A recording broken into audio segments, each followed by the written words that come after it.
সংস্কৃতে একটা কথা আছে, চক্রবৎ পরিবর্তনতে দুঃখানি চ সুখানি চ।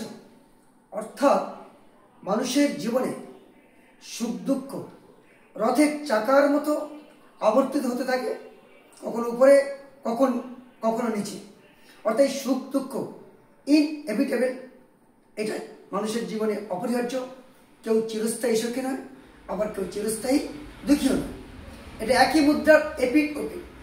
সুতরাং জীবনে যদি কখনো সাফল্য আসে, সেই সাফল্য আপনাকে যেন অহংকারী করে না তোলে।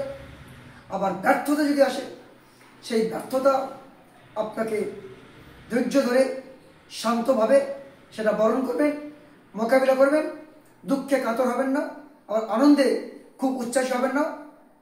একটা কথা আছে, after clouds comes fair weather. অর্থাৎ মেঘাচ্ছন্ন দিনের পর রৌদ্রকজ্জ্বল প্রভাতে আবির্ভাব হয়। ধন্যবাদ।